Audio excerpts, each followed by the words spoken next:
Hello, good day everyone. We are here to discuss about teachers' philosophy of education. So, what do we mean when we say philosophy of education?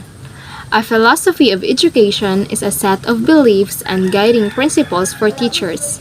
It helps you make decisions about how you teach your students. So, ang ginamin sa philosophy of education is ini ay isa ka guiding principle sa aton nga mga teachers kay gabulig ini kung paano ta mag-decide kung ano ang aton nga itudlo sa aton mga estudyante, kung ano ang mga better strategies para maka-impart kita sang learnings effectively sa aton nga mga students. It's also a useful tool when it comes to communicate your beliefs to other people, including parents, your teaching team, school administrators, and learners. So, ang philosophy of education gali is isa ka useful tool kung paano kita mag-communicate sang aton nga mga beliefs or mga pagpati sa mga learners naton sa sulod sang classrooms. And pwede man naton ini magamit sa aton nga society kung paano kita mag-communicate sa ila. The word philosophy is derived from two Greek words, philo and sophy. Philo means love and Sophie means wisdom. Literally, philosophy means love of wisdom according to Power 1982. Each individual has an attitude toward life, children, politics, learning, and previous personal experiences that informs and shapes their set of beliefs. Although you may not be conscious of it, this set of beliefs or personal philosophy informs how you live, work, and interact with others. So it means your philosophy or your philosophy of education can influence kung paano ka mag-interact sa mga tao kag kung paano ka interact sa imong mga childrens or imong mga learners sa sulod sang classroom. So, what are the major philosophies of education? So, miara kita sang three main types of the major philosophies of education. These are first, teacher-centered philosophies of education, second, student-centered philosophies of education, and third, socially centered philosophies of education. Teacher-centered philosophies of education. Essentialism. Teach mastery of the basics. Curriculum is prescribed. Subject matter centered. There are universal, objective values. Inculcate values in subject matter. Essentialism, ang ganatulot diri is ang mga basic subjects and the curriculum is prescribed such as nga ganatulot diri ang mga makadiyos, makatao, makakalikasan at makabansa. Essentialism tries to instill all students with the most basic knowledge, skills, and character development. So, like what I said kagina is ang mga basic lang nga mga knowledge and skills ang ginatudlo sa may essentialism. Believe that students should be taught to be a model citizen. So, gatulo man na diri ang mga maayo nga pamatasan kag kung paano ka maging model citizen or maayo nga citizen sa aton nga country. Believe that teachers should teach traditional moral values and virtues. So, tulo diri ang mga maayo nga pamatasan kag ang mga pagrespeto sa aton nga isig kataho kag kung paano mag-encounter sa mga katigulangan kag paano sa ilang pagtrato sang maayo. Next is perennialism. Perennialism focuses on the teaching of great works. Believe that the focus of education should be the ideas that have lasted over centuries. In this perennialism, the teachers are not concerned about the students' interests or experiences. They use tried and true teaching methods and techniques that are believed to be most beneficial to disciplining students' minds. So, in perennialism, gapati diri sila nga ang teachers is not concerned sa own nga interest sang isa ka estudyante or experiences but ga focus kung paano magtudlo sang maayo sa isa ka estudyante kung paano sila madisiplina sang maayo. Perennialists think it is important that individuals think deeply, analytically, flexibly, and imaginatively. So, in perennialism, gina-develop sang teachers ang mind sang isa ka students kung paano mag-think critically kag kung paano magamit ang ilang critical thinking skills. Student-centered philosophies of education. The first is progressivism. Progressivism is very child-centered. Teach those that interest the child. One learns by experience. Learners learn by doing, so teaching is experiential. Values are subjective. No inculcation of values since they are subjective. Instead, teachers help students clarify their values. So, in progressivism is ga-focus ang teachers sa interest sang isa ka bata. Ang ginafokusan is dapat ang estudyante or ang bata maka-learn through their experiences. So like for example, ngayon yung topic is kung paano magtanom. So hindi pwede nga i-discuss lang sa teacher kung paano magtanom. Dapat i-demonstrate gid sang teacher ang kung paano magtanom para maka-learn ang isa ka bata through experiences. Para sa pagluto-luto na like that, para maka-intindi ang bata kung paano niya himo ang inaangabutang through his or her experiences. Progressivists believe that individuality, progress, and change are fundamental to one's education. So, ga-believe ang progressivist nga ang isa ka individual maga-progress or maka-change ang iyang fundamental to one's education kung ang isa ka bata is ga-learn through his or her experiences. Next is humanism. Humanism is about fostering each student to his or her fullest potential. So, ang ginaing naman sa humanism is kung i-develop ang potential sa isa ka estudyante kung paano siya maging isa ka better person kag ma-develop ang iya nga mga skills. Humanism seeks to engage the learner as a whole, where their intellect, feelings, social capacities, artistic and practical skills are given attention in the learning process. So, in humanism is gina-engage ang isa ka learner as a whole. It means nga, ang whole niya nga, pagtubo or like from the physical, intellectual, and emotional kung paano siya mag-develop as a whole kag ma-develop ang iyang fullest potential.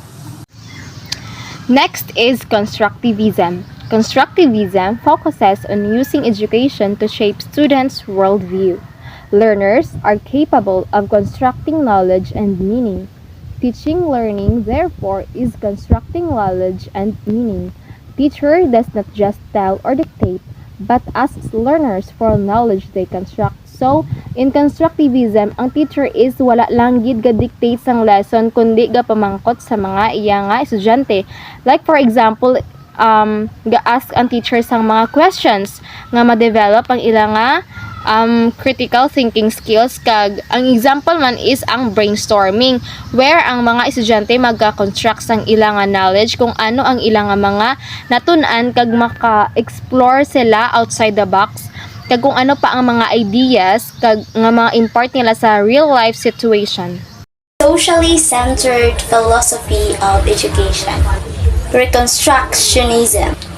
The perspective that education is the means to solve social problems is the philosophy that emphasizes the addressing of social questions and a quest to create a better society and worldwide democracy. Focus on real social problems and controversial behaviorism. Behavior is determined by others rather than a person's own free will. It means, si teacher ang maka-identify kung ano ang behavior sang isa ka bata. Kag ang ina nga behavior is the possible product kung ano ang future sa isa ka learner. Other philosophy of education. Rationalism emphasizes the development of the learner's reasoning power, which it means the teacher gaano niya ang mga estudyante kung emphasize niya kung paano mag-reason out ang student ang iya reasoning skills or power. Utilitarianism, what is good, that is which is useful to the greatest number of people, which means si teacher Kung ano ang makapamaayo sa kadam-an, amo na ang iya nga ginatudlo.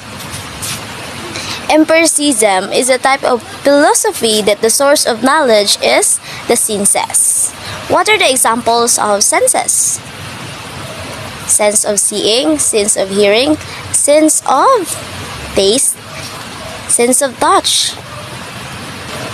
Existentialism.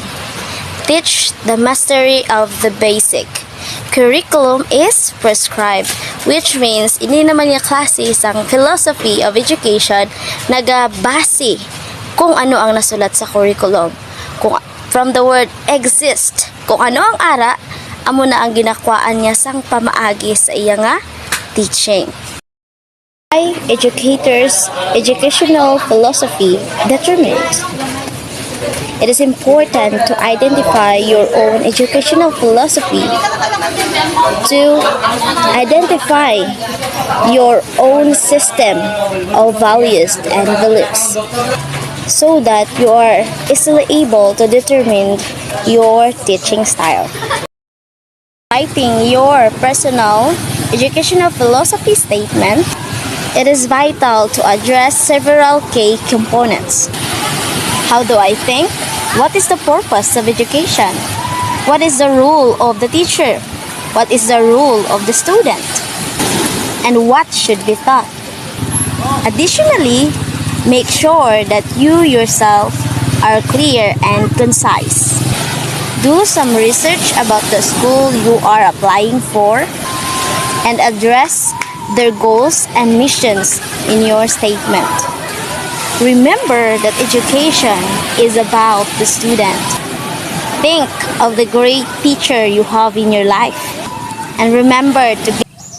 Why teachers should focus on the philosophy of education? Teachers play multiple roles in the lives of their students, from being mentors to confident.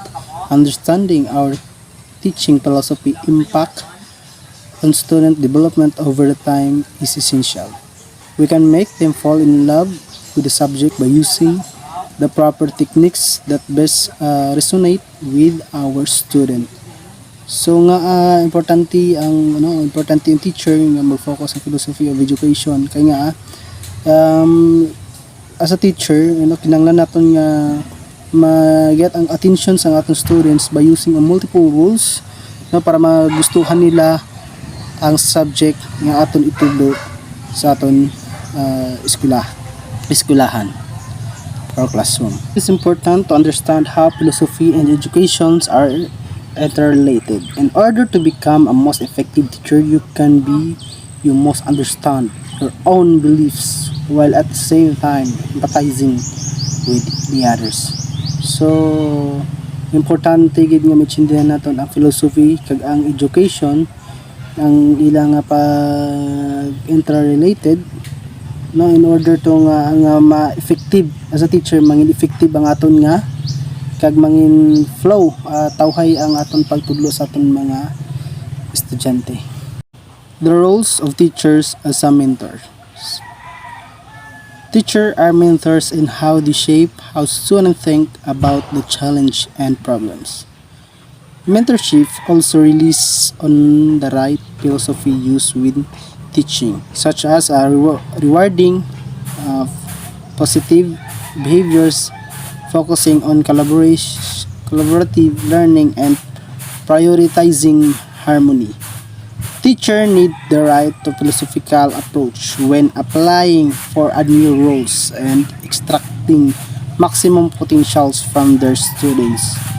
So, teachers as a mentor,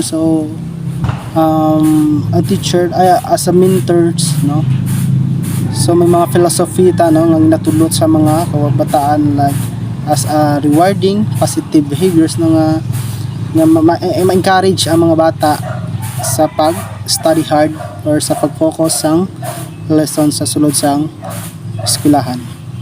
Teaching through empathy. The philosophy of education focuses heavily on understanding what students feel when being taught.